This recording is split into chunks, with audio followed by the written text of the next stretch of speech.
Hi, I'm LaShundra Rucker. I'm the member of Raleigh Rough Riders, and my ride name is Mississippi SV. I've been a member since 2010, and since then, I've held four positions primarily, and that's treasurer, sergeant at arms, soldier, of course, and my current role is business manager. So, as a treasurer, I brought transparency to the role, making sure that the chapter had access and awareness about where their money was going, what funds were coming in, what funds were going out, and making sure that we had established guidelines, established expectations of transparency for years to make sure, again, that we knew as a chapter that anyone was paying their dues, they knew what was happening. And I think that's really important, obviously, because, well, it's money, right? For my time as Sergeant at Arms, I established a new member orientation, and the premise is to make sure that we had expectations that were set. So it's one thing to be able to operate as a Rough Rider or even as a prospect and maneuver and navigate around this world and, go to different markets. But then when you come home, what's expected of you? Even when you cross over and become a vested member, what's expected of you as a Rough Rider in Raleigh?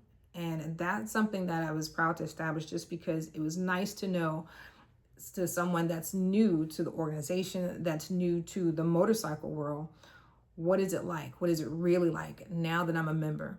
So we were able to have some of those basic conversations. They were able to get an idea, a lay of the land of how things work within the market, also within the area, and also within the chapter.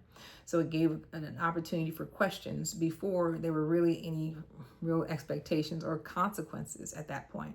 So I think it helped to elevate an experience and really introduce them to being a Raleigh Rough Rider.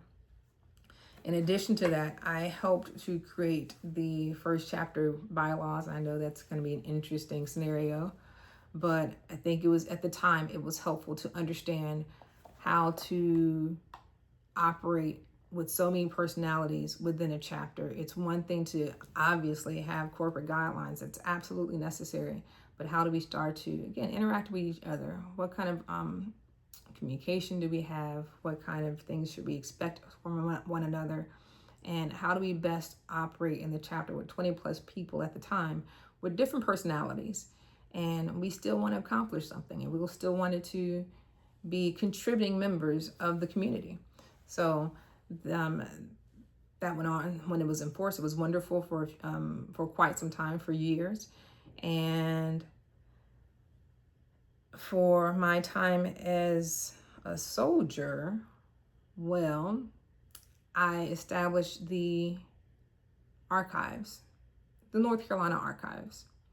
As in, when you're a new member to Rough Riders, when you are a new member to the state, it's nice to know what you just came into. So I went to each chapter, me, myself, and another member, and we talked to the people that had been there the longest. So that means sometimes the presidents of different chapters, some other members who may not have been there, or members who have been around a little bit longer than the presidents, just to get an idea of what was happening and what had transpired. So often we have prospects that are coming in, and they're expected to know all these things about different things, different aspects of the state, who was this, who was that, and they are left with a name, and that's it. Maybe a date, of course, name and a date. But when it comes to context, when it comes to anything else, the message gets lost.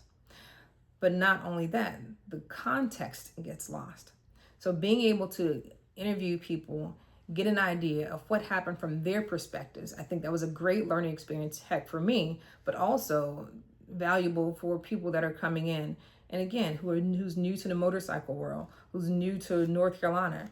Who are these people? What's happened? What has transpired? And more importantly, what can we learn from it, right? It's one thing to be a part of something, but being able to know why we do the things we do, being able to call upon lessons learned to say, oh, we don't do that this way because this is what we've experienced in the past, it gives us a leg up and still allows us to grow, as opposed to always starting from the baseline every single time.